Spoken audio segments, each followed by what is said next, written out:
Shalom, Jason Greenblatt, former envoy of the Trump administration to the Middle East. Shalom, it's great to be here with you in Jerusalem, Israel. You're here on a visit to Israel. We're here in Jerusalem.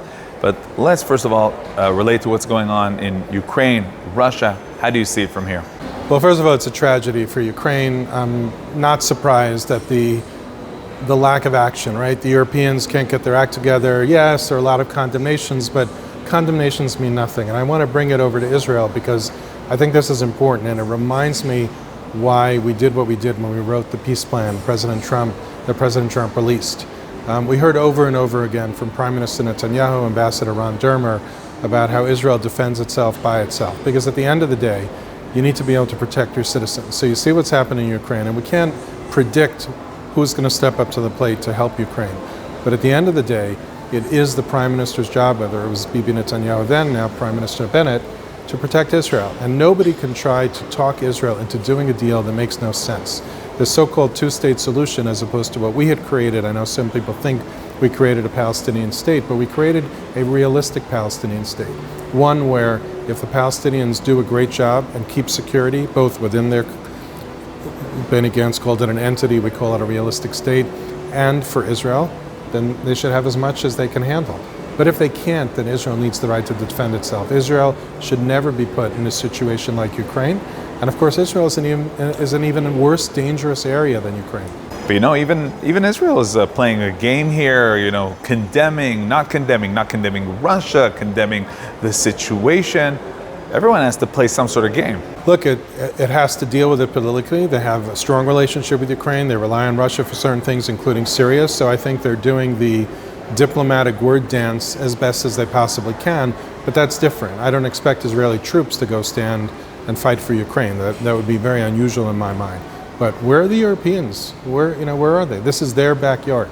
The Europeans need to be the one to step up to the plate and protect Ukraine. And if they don't, it shouldn't be America's job. Related also to the Iranian nuclear deal, and America promised a longer deal, a stronger deal. That doesn't seem to be happening. It's JPNA, Joint Plan of No Action, JP, negative action. Don't think Iran's not watching what's happening in Ukraine. I think the Biden administration is failing miserably. I think they're going to have their hands full with Ukraine, whether or not they can actually do something with Iran in the next couple of weeks, as is being reported in the news. But I think what is being reported in the news about a potential deal with Iran is even partially accurate, it's a very dangerous time for this region, not just for Israel, for all of its neighbors. They're all under the threat of the Iranian regime, not just from nuclear weapons, but from rockets. I myself have been in the line of fire for missiles being flown at Tel Aviv and for missiles being flown at Riyadh. Not that many people could say that. I think that the Biden administration has to take a strong approach to Iran, and I think that they are not doing that, or Iran is just not giving them what they're looking for. Now let's relate, please, to the deal of the century. Was basically that deal that you're talking about shelved in favor of the Abraham Accords? So first of all, I don't like to use the phrase the deal of the century. I think people use it in a negative way, as if they were making fun of it.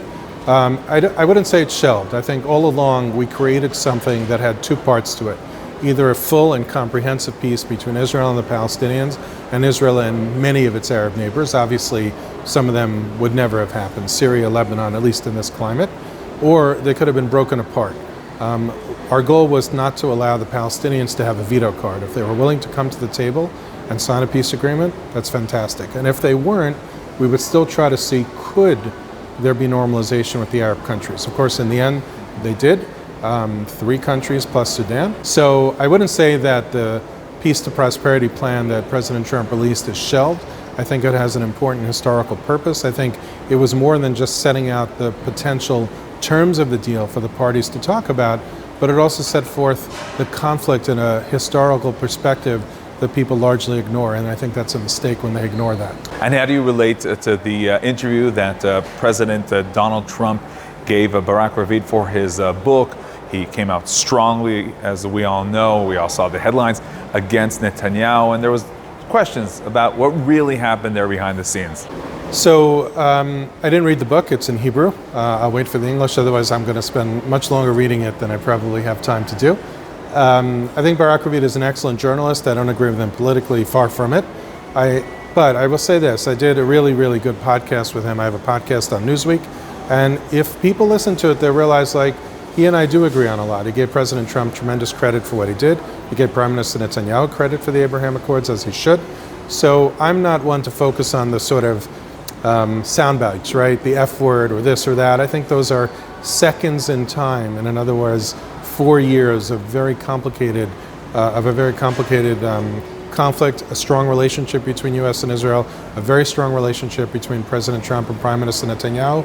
I don't focus on these little, quick stories. It's not interesting to me. And now let's go to the present, the current U.S. administration, as we compare it to the friendly administration, the Trump administration. Are we back to the Obama days? I don't think we're back to the Obama days. And President Biden, he and his administration stood by Israel when Israel was attacked by Hamas in May.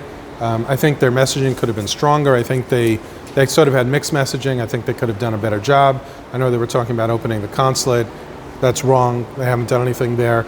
I think right now they're so busy between Ukraine, China, COVID. I'm hoping that things will be calm. I think the relationship is reasonable. I don't think it's what it was under Trump, but I'm not overly concerned that it's an administration that's going to cause headaches for Israel, and I hope I'm right. You two wrote a book. It's called In the Path of Abraham. Sounds very biblical. So it'll be out in June. It's basically who we were, what we learned, and we learned a great deal, and why we did what we did. I think it's a policy book, but that could be readable by everybody. It sort of peels away all the myths which we discovered as we were in our positions. It explains the truth about Israel, the truth about the Palestinians, the truth about the region, the truth about the murderous Iranian regime, Hamas. So I think if anybody is interested in the U.S.-Israel relationship, Israel supporters, those who want to understand Palestinians, those who want to understand the Arab countries around it, I wrote the book for that. I didn't write the book for sort of the backstabbing things that you often see come out of Washington. It's a much more serious policy-oriented book, but one that anyone who's interested in the Middle East or Israel should definitely read. Okay, Jason Greenblatt, former envoy of the Trump administration to the Middle East, thank you very much for being with us. Thank you. Thanks. Good to be here.